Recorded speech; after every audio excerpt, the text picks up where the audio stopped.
매주 화요일 여러분을 위한 상클 상담소 시작하겠습니다. 일상에서 벌어지는 갈등과 분쟁, 이런 고민거리를 법적으로 시원하게 풀어봅니다. 네, 오늘 함께 해주실 분 대한민국 대표 이혼 전문 가사법 전문 변호사죠. 이인철 변호사님 나오셨습니다. 안녕하세요. 네, 안녕하세요. 자, 오늘의 고민 역시 구체적인 사례와 함께 본격적인 내용 살펴볼 텐데요.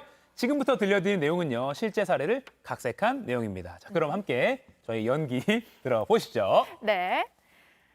결혼한 지 23년 된 전업주부입니다. 해외 출장을 갔던 남편이 집에 돌아와 불쑥 이혼 서류를 내밀었습니다. 아, 나 더는 지겨워서 당신이랑 못 살겠다. 그만하자.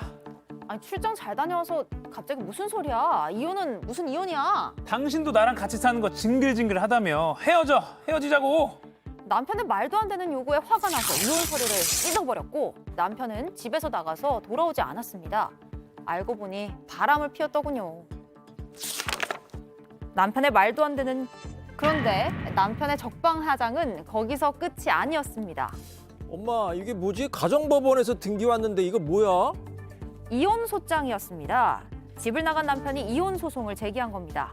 황당했습니다. 남편에게 당장 전화를 걸었지만 받지도 않더라고요. 회사에서도 자리를 비웠고요. 이러지도 저러지도 못하고 있을 때 예전에 남편에게 받아놨던 각서가 떠올랐습니다. 몇 년 전 사업을 핑계로 음주와 외박을 밥 먹듯이 하던 남편. 고3인 아이와 편찮으신 시어머니까지 챙기느라 제가 정신없는 사이에 남편은 다른 여자를 만나고 있었더라고요. 당신 일해서 집에 안 들어왔어? 내가 당신 어머니 병수발 듣는 동안 어떻게 이럴 수가 있어? 진짜 말이 안 나온다. 아니 그냥 딱 한 번 그래서 딱 한 번 다 정리했다고 깨끗하게. 이제 안 그런다니까 좀 믿어봐. 뭐 내가 각서라도 쓸까? 그래, 각서 써! 한 번만 더 그러면 위자료 10억. 재산 분할도 내가 하자는 대로 하겠다고 해. 그래 당신 하겠다고 그래 각서. 자, 쓴다. 남편은 늦은 귀가, 외박, 음주, 외도 사실을 인정합니다. 앞으로 또 외박과 외도를 하면 위자료 10억 원을 지급하고 재산 분할도 배우자의 뜻에 따르겠습니다. 자, 썼다. 서명. 됐냐? 됐지? 남편은 정말 각서를 썼고 주변에서 공증을 받아놓는 게 어떠냐고 해서 공증까지 받아서 보관을 하고 있었습니다. 연락이 되지 않던 남편에게 그때 쓴 각서 사진을 찍어서 보냈더니 그제야 연락이 오더라고요. 야, 이거 각서 기억도 안 나는 거 이걸로 뭐 어쩌자고? 나도 이제 절대 안 참아. 이혼하고 당신이 쓴 각서대로 위자료 주고 재산 분할도 해. 바람 펴놓고 오히려 이혼 소송을 건 남편. 결혼 생활 중에 썼던 각서가 이혼할 때 효력이 있을까요? 이인철 변호사님 도와주세요. 도와주세요. 내가 착한 남편이라서 이렇게 연기가 오늘은 좀 서툴렀던 것 같습니다. 아니, 저도 서툴렀어요. 네. 자, 결혼 20년이 넘은 50대 부부 이야기입니다. 자, 결혼 생활 사연을 들어보면 이혼을 요구해야 되는 건 부인 같은데 네. 오히려 남편이 이혼하자 요구를 했어요. 네. 어떻게 된 겁니까? 적반하장이죠. 이제 어떻게 된 사건이냐면 이제 작은 회사를 운영하는 남편이 있었는데 50대 네. 후반인데요. 이제 술을 그렇게 많이 드시는 거예요. 그래서 어느 날도 이제 술을 많이 드시고 이제 집에 들어오셨는데 이제 남편은 이제 그냥 잠에 그냥 주무셨어요. 네. 근데 띵동 이제 문자가 와서 아내가 뭐지 딱 보니까 오빠 잘 들어갔어요. 하트 이렇게 나온 거예요. 아이고. 그래가지고 이제 다음 날 남편한테 이거 뭐냐 했더니 아 이거 스팸 문자라고 이거 뭐 영업상 뭐 술집에서 보낸 거라고 해서 아 그러냐 그러면 각서 쓰고 다시는 그러지 않겠다. 그래서 남편이 각서 쓰고 이제 그냥 무마가 됐어요. 예. 그래서 이제 잘 지내고 있었는데 이제 한참 후에 몇 달 후에 이제 남편이 이제 출장도 잦아지고 외박도 잦아졌는데 갑자기 집에 이렇게 이혼 소장을 이제 보낸 거죠.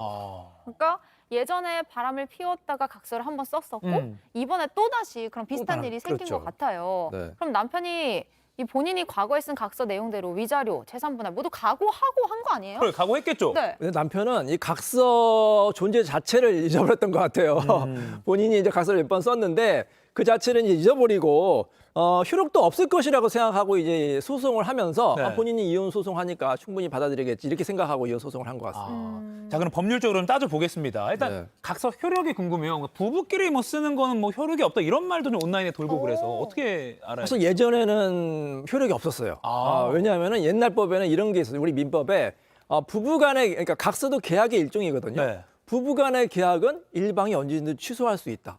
이런 규정이 있었어요. 부부간에는. 그러니까 각서를 그냥 써놓고 나중에 이혼 소송 같은 거를 했을 때 나 이거 취소하겠습니다. 이러면은 사실 각서의 효력이 없어졌거든요. 그래서 사실 이게 문제가 많아가지고 비판을 많이 받았거든요. 네. 그래서 이 법이 이제 아예 삭제가 됐습니다. 그래서 원칙적으로 부부간의 계약 각서도 일반인 간의 약속과 마찬가지로 효력이 있다 이렇게 보시면 되겠습니다. 그러니까 과거에는 일방적으로 뭐 취소를 할 수 있었지만 이제는 뭐 사기나 강박에 의해 작성하지 않은 이상 효력이 맞습니다. 없다 이런 말씀이시잖아요. 네. 그럼 남편이 법정에서 뭐 아내가 강요해서 어쩔 수 없이 썼다, 아니면 술김에 썼다 이렇게 해버리면 어떻게 돼요? 대부분의 사람이 그렇게 변명합니다. 나 기억도 안 난다. 네, 뭐 남편이나 난 아내나 이제 모르니까. 각서를 내면은 이거는 본인의 그 진의에 의해 쓴 게 아니라 상대방이 협박을 한 겁니다. 네네. 강압적으로 해가지고 뭐 결혼 생활을 유지하기 위해서 어쩔 수 없이 쓴 겁니다. 이렇게 항변을 하는데 네. 원칙적으로는 그 항변을 그 입증을 하셔야 돼요. 본인이 내가 협박당했습니다. 근데 그걸 어떻게 입증하겠습니까? 그러게요. 뭐 아내나 뭐 남편이 뭐 아주 강압적으로 한 거를 입증하지 않는 이상 원칙적으로 각서는 효력이 있다 이렇게 보시면 되겠고요. 네.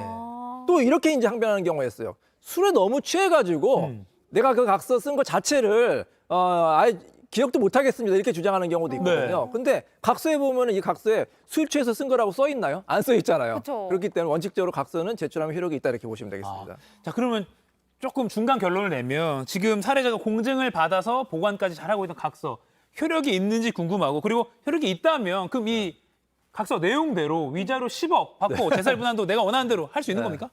본인 재산이 100억이 넘으면 네. 뭐 10억 원 위자료나 재산 분할 인정될 수 있겠죠. 네네. 근데 본인 총 재산이 1억 원인데 10억 원 주겠다? 그런 거는 사실 인정되기 힘들어요. 이전에 제가 진행한 사건 중에서도 이제 그 남편분이 잘못을 많이 하셔가지고 아내분이 각서를 받았는데 15억을 주겠다고 각서를 받았어요. 근데 실제 소송 갔는데 15억은 너무 과하다고 해서 1억 원으로 감액되는 경우가 있었거든요. 왜냐하면 위자료가 현실적으로 인정되는 게 뭐 1,000에서 3,000 정도인데 10억이면 너무 많잖아요. 네. 그래서 그 금액은 좀 이제 감경될 수가 있고요. 다만 이럴 수는 있습니다. 재산 분할이 예를 들어서 15억인데 예. 본인이 잘못한 것도 있고 아내가 기여한 게 많기 때문에 10억 원 정도, 한 3분의 2 정도 주겠다. 그렇게 쓰면 또 효력이 있을 수가 있습니다. 그 이혼 소송만에 가면요, 이런 각서가 있으면 네. 재판부가 나중에 뭐라 그러죠? 뭐 조정 같은 거 조정. 할 때 네네. 재산 분할할 때 좀 각서가 조금 뭐 도움이 되나요? 그렇죠. 각서가 도움이 되죠. 왜냐하면 각서나 뭐 합의서 같은 경우에는 부부가 진지하게 이제 그 합의를 한 거 아닙니까? 그렇기 때문에 나중에 이제 법원에서 조정이나 판결할 때 아주 유력한 이제 참고 자료가 되고요. 또 중요한 게 뭐냐면 이혼 소송을 할 때 상대방이 이혼을 이제 원하지 않는다 이럴 수도 있고 아니면 이번 사건과 같이 남편이 유책 배우자인데 이혼 소송할 수 있잖아요. 네. 그럼 각서가 증거가 될 수가 있어요. 상대방이 잘못한 거에 증거가 될 수 있기 때문에 각서는 잘 보관하고 있는 게 좋습니다. 그러면은 남편이 협의 이혼을 하자는 걸 부인이 거절했고 이혼 소장을 받은 상황인데 여기서 그 협의 이혼을 진행할 수 있는 거예요? 협의혼 할 때는 이 각서가 더 중요할 수가 있어요. 아. 왜냐하면 협의혼 할 때는 본인 자유롭게 합의할 수 있기 때문에 뭐 재산 분할이라든지 위자료 같은 거를 이제 각서나 이제 합의서 형식으로 작성하면 거의 그대로 효력이 있을 수가 있거든요. 다만 협의혼이 진행되다가 협의혼이 안 되고 이제 재판까지 갈 경우 있거든요. 그 경우에는 합의서는 참고 자료다 이렇게 보시면 되겠습니다. 참고 자료다. 그리고 또 실생활에서 궁금한 게 이런 뭐 각서도 많이 쓰잖아요. 그러면 공증이 항상 이거 뭐 네. 해야 되나 말아야 되나 좀 궁금하기도 하고 뭐 근데 이 공증을 안 받으면 그러면 효력이 없는 건지 뭐 그런 것도 궁금한데 공증 어떻게 뭐 봐요? 공증이라는 것은 이제 변호사가 이 사람들이 각서를 쓴 게 맞다. 네. 그거를 이제 확인해 주는 거거든요. 예. 그렇기 때문에 공증을 받으면 좋지만 공증을 안 받아도 제대로만 쓰면 효력이 있어요. 그래요? 안 당사자가 이제 받아도? 구체적인 내용을 작성하고 뭐 이제 도장을 찍으면 효력이 있는데 도장도 주의하게 막 도장을 찍으면 좀 안 좋고요. 가급적이면 인감 도장이나 지장을 받는 게 좋습니다.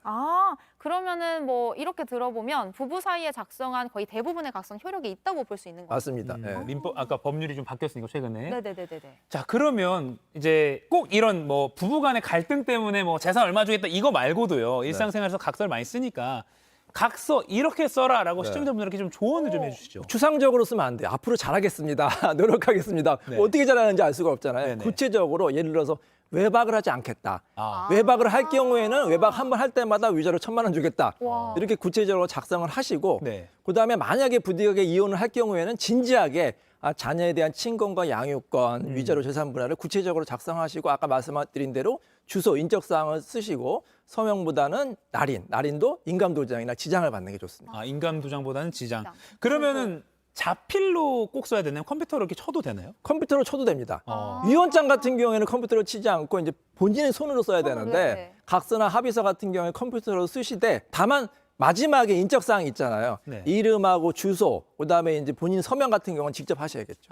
이름 컴퓨터로 쳐도 되지만 본문은 쳐도 되지만 네. 그리고 자세하게 쓰는 게 좋고 네. 그런데 마지막에 이름, 이름, 주소, 주소, 그리고 날인 같은 거 날인 같은 거 손으로 수기로 직접. 하는 게 좋다. 맞습니다. 그리고 공증은 제대로만 쓰면 사실 필요는 없지만 맞습니다. 근데 만약에 좀 여유가 있고 하면 공증 받아서 하는 게더 점검 나을 것 받는 게 같긴 좋을 수 해요. 있겠네요. 그리고 이제 각서 내용이 중요한데요. 네. 너무 불공정하면 안 돼요.